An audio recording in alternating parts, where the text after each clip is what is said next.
Hello, hello, and greetings to everyone. Welcome to another session of the Manager Leader Shift and the 10-degree shift, which is all about helping you up-level your leadership career and grow into the leader that people want to follow. Each time we bring a special guest on board, it's always fascinating to hear the different journeys and stories people make. And I think how you can achieve things without having a career plan, but also how much better it is sometimes when you've got a bit of focus. And so I thought it was really poignant at this time to bring Anthony on board. And Anthony here, who's our guest today, is a recruitment specialist in the aged care sector. And not only has he got that bow to his string, but what I love about Anthony as well, he actually hosts his own podcast, which is called Leadership in Aged Care. And on that podcast, I think you've done something like 40-something episodes already, Anthony? Well, it just uploaded episode 46. The executive director of Silver Chain was on Monday. Oh, no, on Thursday. That was just yesterday, yeah. Fantastic. So he also has this podcast. So he's narrowed down and understood that CEOs and people and leaders want to recruit certain sorts of people. And what better way to share tips and ideas with people than through our ears and podcasts, because they're so popular these days. And I think it really shows your level of leadership and how much you're backing the industry that you're in and a big part of it, Anthony. So welcome aboard and thank you for your time. Now, thank you. I love to hear a little bit of the backstory, because people can look all successful on screen, but we know that there's always a backstory and that we get to where we are. So can you tell us a bit about yours? How did you get to be where you are today? Yes, absolutely. So I'm the aged care specialist recruitment manager, and exactly, I wanted to set the stage. What you just said, there's a backstory. We can look successful and we can look like we know what we're doing. I want to set the stage and say, most of the time, I feel like I don't know what I'm doing, right? I think I saw a post by you, actually. I think it was about the imposter syndrome. Actually, I'm going to lower that curtain more because the sun's coming right up to me. Sorry. Awesome. So yeah, there's a bit of that. There's a bit of sometimes I do feel imposter syndrome. What my theme is, I want to have fun in what I'm doing. I want to love what I'm doing, and I want to make sure everyone in my team and around me enjoys working with me. So my backstory is that I've been a bit slow out the gates. I'm 14, maybe 15 years into my recruitment career, and it only started taking off recently. When I first started recruiting, I was probably the lowest performing recruiter in a booming industry. I was recruiting when there was a mining boom, oil and gas boom. Everyone around me was exceeding their targets. They were doing amazingly well. And here I was at the bottom of the pack, just struggling, just trying to find my feet, just trying to earn my place in the company. What I learned from that organization was persistence pays off. You don't fail until you give up. I think when I started, there were probably 60 people in the company, and I'm maybe one of a handful of people still recruiting, because when the tide turned, when things got difficult, everyone who was successful and never experienced how hard recruitment could be, they moved on to different things. For me, that was just another day. Mm-hmm. I was never hitting all the goals. I was never going on incentive trips. I was never, receiving accolades. So for me, when things took a turn for the worse, the economy tanked, that was just business as usual for me. So that was the mining industry. I then had an opportunity to join an organization where I was given the option to recruit outside of the mining industry. And I was given the option to recruit within healthcare and basically physiotherapists. And I thought, that's perfect. I've got chronic back issues. I couldn't bend over to tie my shoelaces. I would love to recruit physiotherapists. I would talk to all the physiotherapists in the world just to figure out what's going on with me and then also figure out how to place them in a position to assist others have a better quality of life. So that's when everything clicked. I thought, okay, I'm interested now. I want to succeed here. I want to put other people in a position to succeed. And from then, so that's what I learned from the first organization. I learned persistence. The second organization, I learned you need to find your people. You need to find, I guess, a vocation, a calling, a purpose, right? The third organization I joined, I learned about trust, recruitment, and I guess all businesses in some form or another, it's competitive. It's cutthroat, dog eat dog. Do what you can to climb the ladder. But in this organization, they just gave me so much trust to the point where I said, hey, you've given me a lot of information here. In the wrong hands, I could really screw you guys over. Right. And they said, Anthony, are you going to screw us over? And I said, no. They said, well, what are we talking about? So they give trust rather than wait for you to earn it. They're all about giving. So there was one of the founders, he walked us through a presentation and said, look, we're going to take it a step further. We're not just giving to you guys. We're just going to give to the market. We want everyone to know who we are. Just give. Eventually business will come back. But right now, give, whatever it is, in whatever form, figure it out. And so what I took from that was, at this point, my back had healed because I've connected with a physiotherapist, fixed me within, a couple of months. Yeah. I'm now in the best shape of my life after 6 years of chronic back pain. Wow. I'm very appreciative. So I wanted to give back. So it's perfect. I started my personal training qualifications. I completed that. And I thought, okay, how am I going to give? Well, I've got a home gym in the garage, fully decked out. That was just for myself, my little man cave. And I thought, what I'm going to do is every Friday morning, 6 a.m., I'm going to invite everyone and anyone into my network, to say, Friday morning, let's do a boot camp. Everyone come along.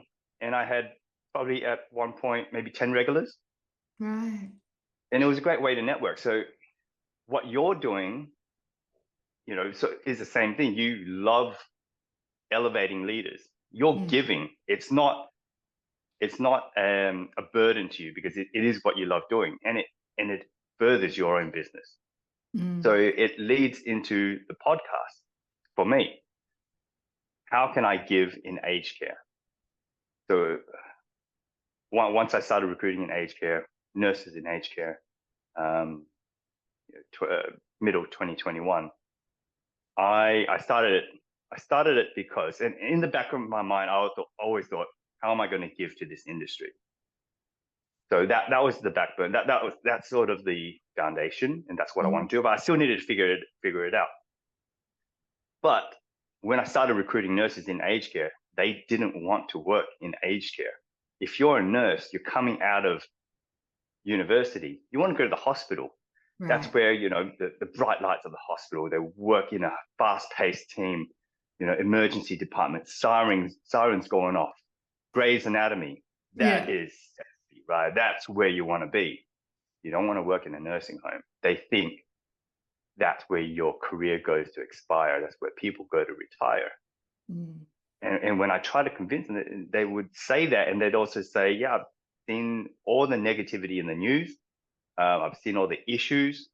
I've seen the death, the neglect, the abuse.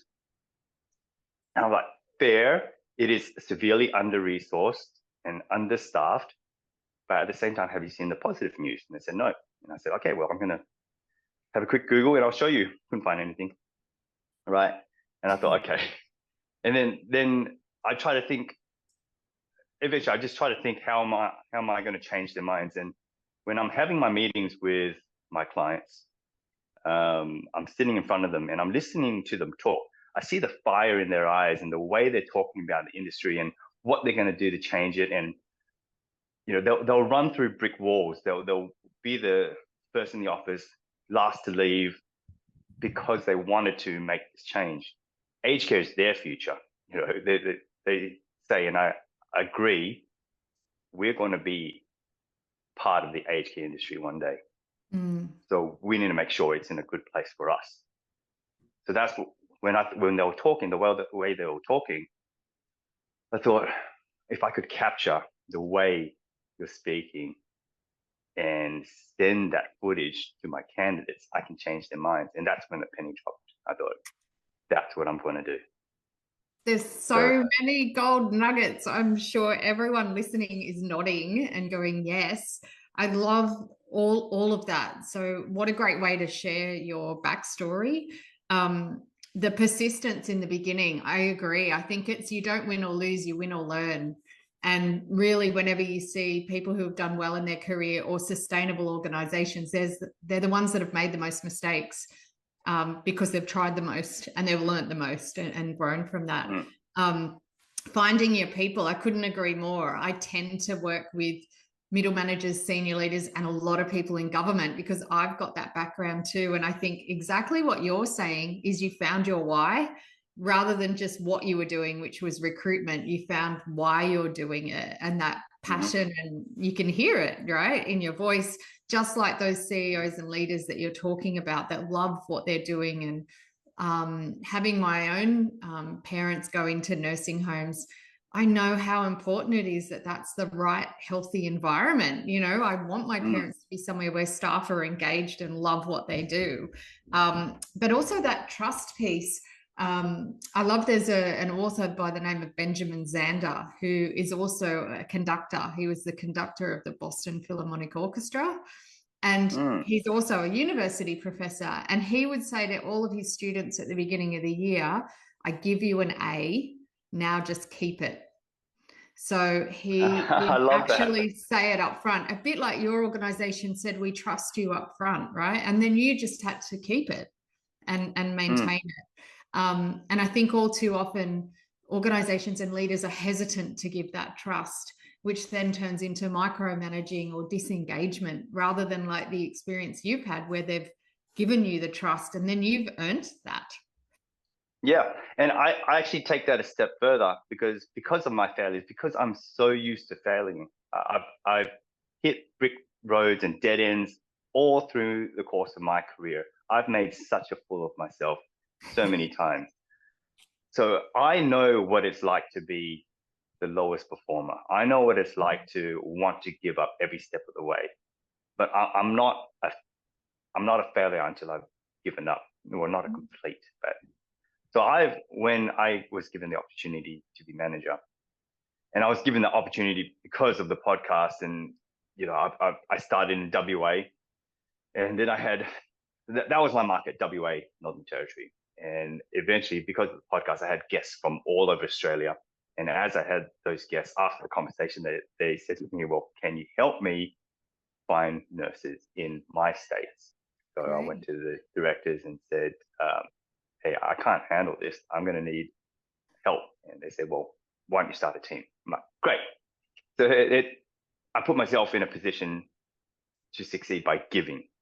But when I had when I chose my consultant, I said to her, I know what it's like, because she was struggling as well. And so instead of me going out recruiting the best people I could find, I just saw her attitude and I saw her effort, and her numbers weren't good, but her work ethic and attitude was. And I said to her, I want you to fail. You know, I'm going to put you in a position to fail, but I want you to come to me every time you do fail and say, hey, I had this conversation. I said this was the result. What can I do better? And we have these conversations maybe when during the first 2 months, probably 4 or 5 times a day. And I wanted that. The faster you fail, the faster you succeed. So I want you to hit every brick road as fast as you can, so you can get to where I am. I took 15 years to get here. I don't have time for you to slowly make these mistakes. I need these mistakes up front. I want you to feel safe in making these mistakes. So that's the environment I wanted to establish. So that's pretty much my whole theme. My foundation is go ahead, make your mistakes. We'll figure out a way forward. Even if there's no way forward, at least you know. Yeah. Right. I love that. And I think maybe healthcare is a little bit the same, because people have heard about, media coverage and thing when something goes bad. So people get scared of making a mistake. I know a lot of my government clients are, I would say, sometimes more passive, in that they're in the regulated environment and they've gotten used to staying safe because we don't want to break something, because that gets public exposure and, can look bad. But the reality is, isn't it, that we have to keep making little trip ups in order to go, oh, well, what could I do better there? And that's how we continually improve.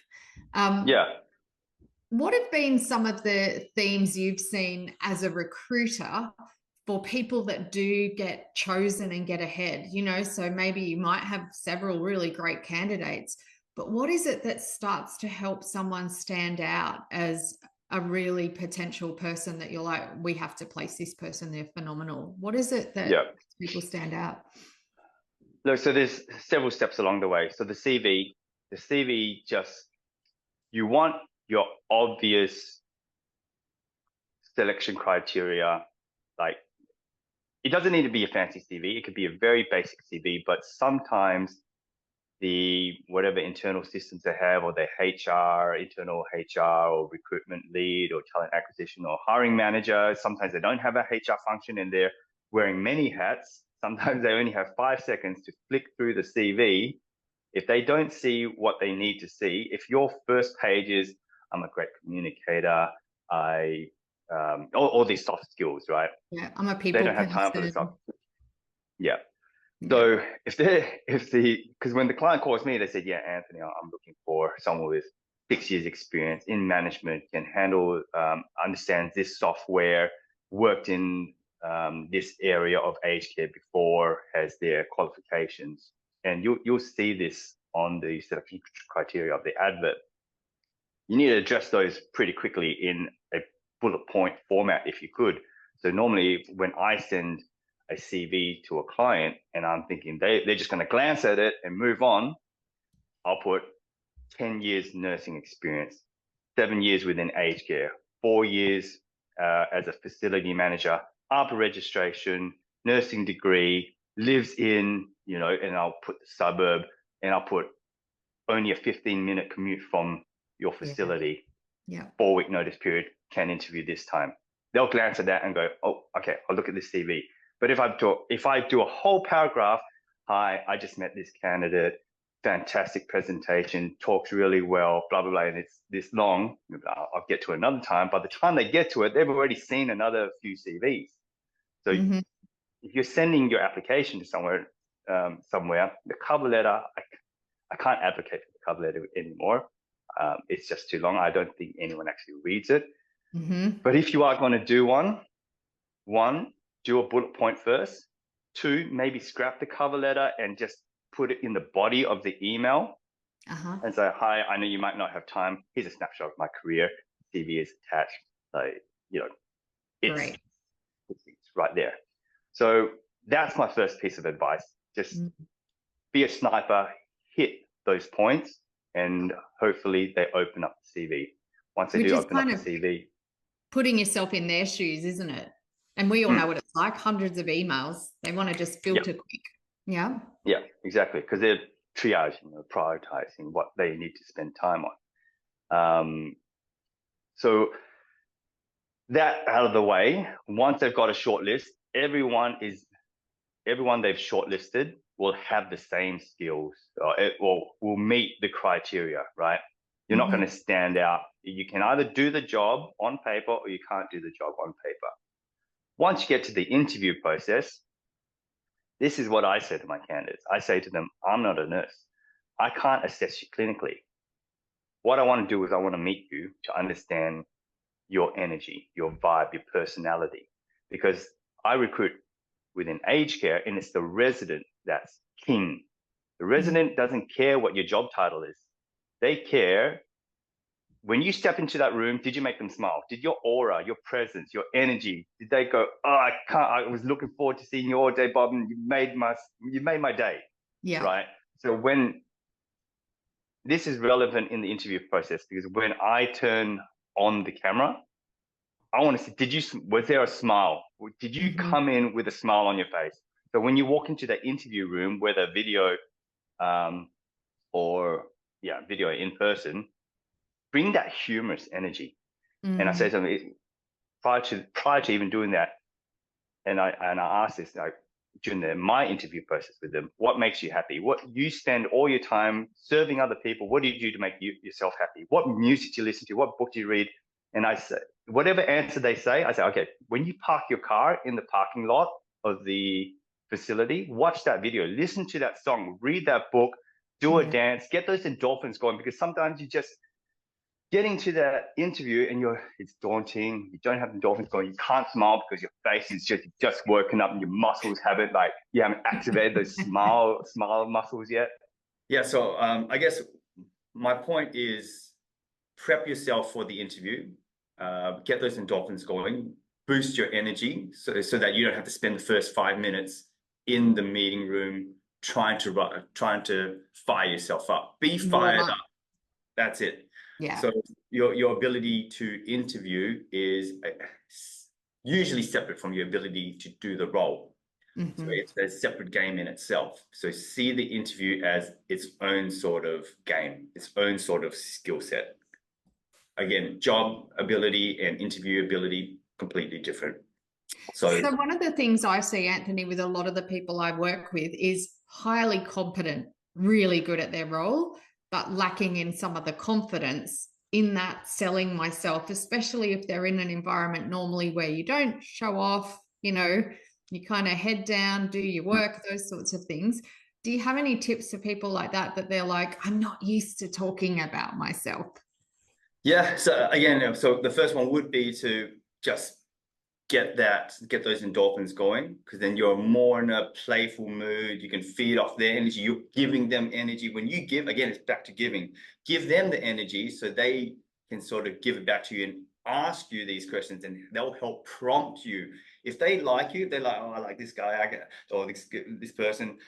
They'll feed these things to you because they're rooting for you. They can see the humility. They can see that you like being maybe the underdog, or you don't like speaking out for yourself, but they can see that you're genuine about it.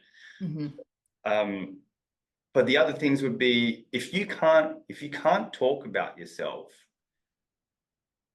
talk about the why. Talk about why you want to work with them. So do your research on them. And this ties back to so one of the questions on the podcast is, I asked, what's an interview question you love asking candidates when you're looking for someone to join your team, or what attributes are you looking for? And 75% of the answers are, I'm looking for someone who wants to join us. I'm looking for someone like, why did you choose us of all the places? Because nurses are in demand.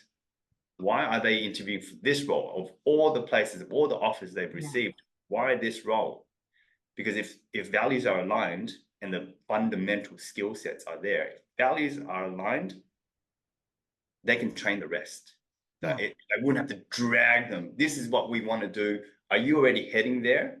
Great, we'll just add pieces along the way. But I don't want to drag you along the way. It's just a waste of resources.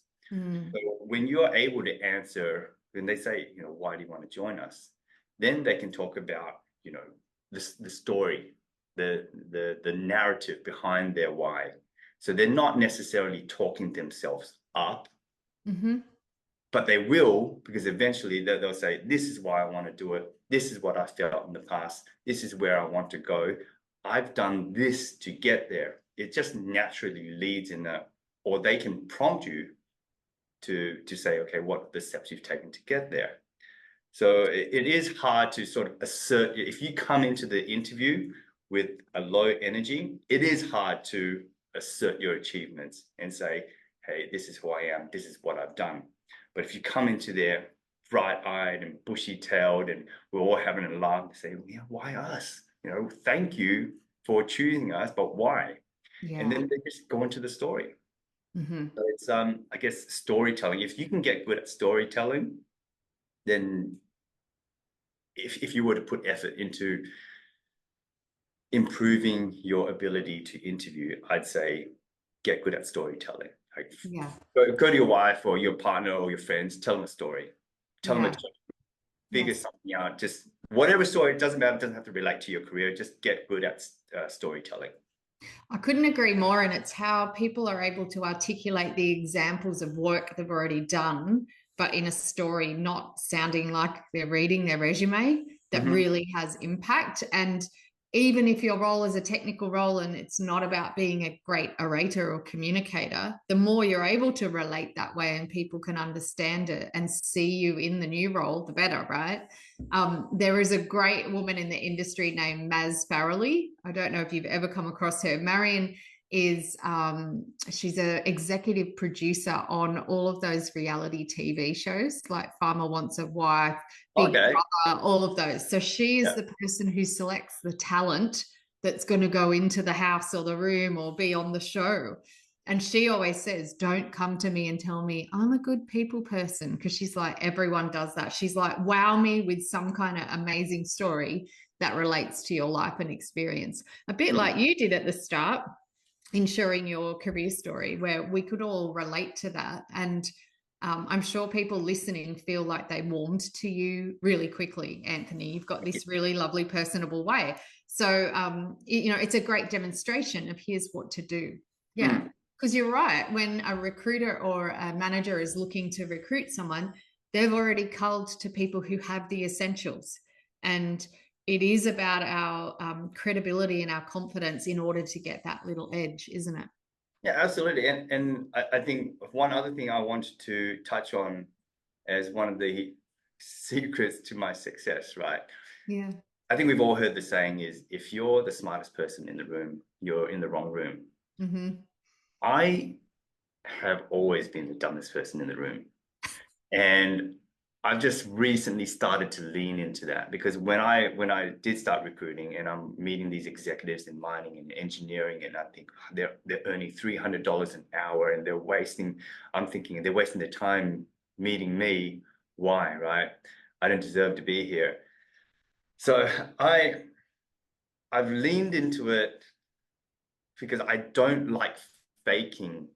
It's like fake it until you make it. It is hard. I have to do it in some instances, but it's very uncomfortable. I'd rather just own it. I'd rather just say, hey, before we go on, I just come at me like I know nothing. I like being the dumbest person in the room. And if I am the dumbest person in the room, then I'm in the best room, because I can soak up the knowledge of everyone. And also there's no expectations, there's no airs, no one thinks I have an ego about things. So they just say, okay, Anthony, thanks for owning that, own it. And I'm happy to take you under my wing. And I've had many people take me under their wing just because I don't pretend to be better than them or pretend to be better than I am. And it just allows me to ask these questions rather than saying, look, I'm a national recruitment manager within specializing in aged care. Yeah, I do specialize in aged care, but if I could do what you do, then I'd be in your job. Yeah. The job is to find someone that you love working with. That's why I look for that energy, that vibe, because I'm in a fortunate position where I wake up I look forward to going to, I wake up in the morning and I look forward to going to work, because I see people who are my best friends. I consider them best friends. And I want to put people in a position where they wake up and go, I can't wait to see X, Y, Z, right? Fantastic. So that's my and other. I think one person that comes to mind in the aged care sector that I think you may have interviewed already is Viv Allenson from Maroka Aged Care. And she's one of those people that, gosh, every time I see her, she is like bubbling over with excitement of how much she loves the industry and loves creating a great workplace environment. And she definitely never tells you she's the best in the room. She's always humble, and she's actually just more curious about other people and asking lots of questions about what they think and their ideas. And so it goes back to what you were saying before about give, and being of service, being curious, asking lots of questions. And And I think naturally people start to go, oh, there's something about hanging around you, you know, we want to see you in our culture. Yeah. And in this 2024, AI is rife, deep fakes are rife, ChatGPT is everywhere. Once you've used it, you can identify it straight away. And there's a saying that AI won't replace humans, but humans using AI will replace humans. And it's more, I feel like it's more important now than ever to own your flaws, because now with AI, everyone is perfect. No one makes a mistake. You know, you read these LinkedIn posts and they're beautifully written. Yeah. But you think, okay, where were these posts before, and where's the flaws? Where's the character? So lean into your mistakes, lean into your flaws, so that people know you're real. So that's why I prefer to write I guess bumble my way through a post, an advert, make it a little bit different. You could ask, AI and ChatGPT to help you figure things out. But when people see mistakes, they know it's you. They're dealing with a real person. So that's another reason to, own be accountable for your mistakes. Use your humanity. And I think that's where it comes back to you saying, telling the story. Like anyone can duplicate an article using AI or do a resume, but no one can duplicate your exact experience and your stories of your work and those sorts of things. Yeah. Love it. And I think, as I was saying about Marion before, Maz, she often says that she's 2,000 years old because I think she's in her late 60s still doing that kind of work. So she will play up her age, talk about that, especially when she's working with all these 20-year-olds. So she will make a joke of it and say, because she's 2,000 years old. And I always love her because she has this way of ingratiating herself towards you. So any final tips for people who are looking to continue to grow their career, get ahead? Any other final tips that you would recommend for people? I don't think it's so much a final tip as just to think about what it is that you want, what it is that makes you happy. You can't. I think that the other saying is charity. What is it? Charity starts at home. Look after yourself first. Figure out what drives you, so that then you can drive others. That's I guess that's the key, right? If you're in an industry and you're doing something that you don't really resonate with, how are you going to give to that without taking from yourself? But if you're in an industry that you love, giving to an industry that you love, it'll be given back. So your cup will be full as well. But if you're not too keen on it, you're just giving and emptying your own cup. So a couple more questions. One is that you mentioned before that ability to interview and the ability to do the job are separate. So having the technical skills of the role is one thing, but then some people go, and now how do I show up at interview? How do you distinguish that through a recruitment process? I guess that's one of my flaws. I can't distinguish that. Again, I am upfront about what I can and can't do. I just tell them I can't assess them clinically. I try to look for return on investment. If a client is paying me X amount of dollars to find them someone to contribute to their organization, for me, the key things are someone who has the base fundamental skills, someone who will contribute to the positive culture of the organization, and someone who will stick around. So if most of my clients are in regional areas and they're saying, okay, Anthony, please find me someone in this town. So I'll research the town, the organization, and I'll write this beautiful advert, I'll do a nice marketing campaign, and then I'll get a lot of applicants and they say, yes, I want to work there. As soon as I've got them though, I'll say, why do you want to work there? I try to push them away. If they're like, you're right, then good. I'm not wasting their time. I'm not wasting the client's time. Some of them will say, yes, I'll go there. I'll go anywhere. And that's too good to be true. Why? Like, I don't want them to say what they think I want to hear. Yes. Only for them to turn around you like get there and turn around and I have to replace and do the job twice. So I always say I'd rather not make a placement than have to make it twice. So I'll draw them in, sort of push them back and test them.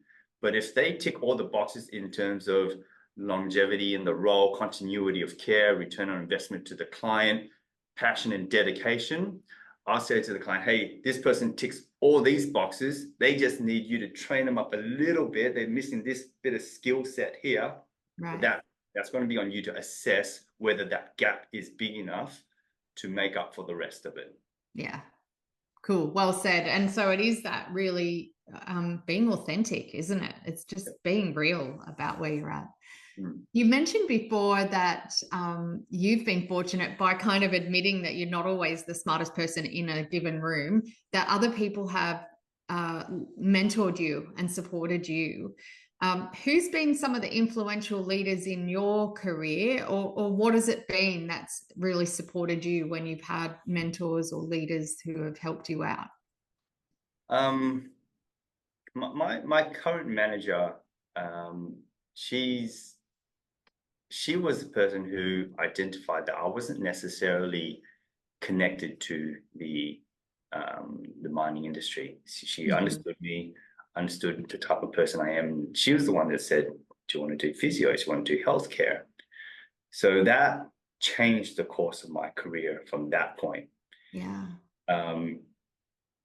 And so, but the manager before, okay, so before her, the manager I had, and he's still a friend now. I've asked him this a few times because it's been so long, and I sometimes ask him, what was I like as your consultant? And he said, Anthony, you were a baby. You incessantly asked me question after question after question. You wouldn't leave me alone. So and I wouldn't change that. And I say to him, good. I'm glad I did, because I needed that guidance. I was not as established as everyone else. I wasn't performing as everyone else. But if I don't ask, I don't get. So if I was too afraid to ask these questions, until you tell me to go away, I'm going to keep blah, blah, blah, blah, blah, blah. So don't be afraid to ask questions. But then the next manager, I work for her now, she basically identified it. She watched me in one of my meetings, and she gave me advice and gave me the confidence as well. So that, I guess, that gave me confidence to do better. The next founders was the next organization was all about trust and giving. And along the way, there's, you have, I'm a big basketball fan, so there's Michael Jordan. Yeah. I think it was him or Wayne Gretzky who said, you miss 100% of the shots you don't take. You don't take. And then there's Richard Branson who says, teach your, and I'm butchering it, but teach your employees so well that they can leave you, but treat them well enough that they don't.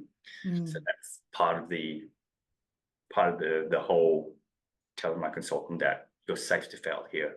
Make all the mistakes, you're okay. Yeah.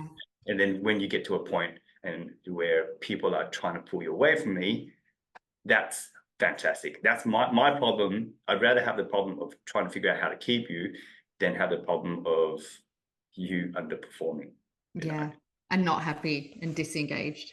Yeah. There's so much in that really is just about, as leaders and managers, if we have direct reports or people we're working with, to be a coach, like to see potential in others, to remind them of it. And for us as anyone who's looking to build our career, to ask lots of questions, to ask for support and help. Like you said, you're going to miss all the shots you don't take. So instead of thinking, oh, I don't want to look silly, I won't ask that, ask the questions, ask for advice. I've always been amazed at how many people that I've seen that maybe I've said, I really admire your career and where you're at. Would you have 5 minutes to have a quick chat? I'd love to hear a bit more. And even hearing their backstory gives me ideas and confidence to go ahead and do my thing. And so I love you and your vulnerability. I love your authenticity. I think your staff and people who get to work with you are really fortunate. We need a lot more leaders in the world who get that, it is about being real and being human. That's what differentiates us from AI. And if we can create environments that people love coming to work and don't have to have a holiday in order to feel like they need to get away from their work, that's a great thing. You know, imagine how different the world would be. I know for me, the reason I work with leaders is because they can have an impact and they get to influence. And so the more we can all up level as leaders and really fine tune our ability to read and relate and to be empathic to others, I think we can create great environments then. And when we see the volume of issues around psychosocial now and the stats that say people are disengaged, we seriously have to look at how we're leading, and there's room for improvement. Always. And I want to thank you. Honestly, I've watched your other podcasts and your guests, and I think these people are quite accomplished. And I think, what am I doing being invited? So I appreciate you providing a platform for people who are still figuring it out, have made the mistakes, and trying to get to a place, rather than people who have already been there and just talking in hindsight. So I'm still figuring it out, and I appreciate you chatting to me about this. My pleasure. We're all just dear little humans doing our thing and trying to do it as well as we can. So thank you so much, Anthony, for sharing your time and your energy and all of your wisdom and tips. And we wish you all the best in your career trajectory and where that's going. And I know it's only going to go from success to success. So be well, do well. Thank you so much. Appreciate it. Thanks, mate.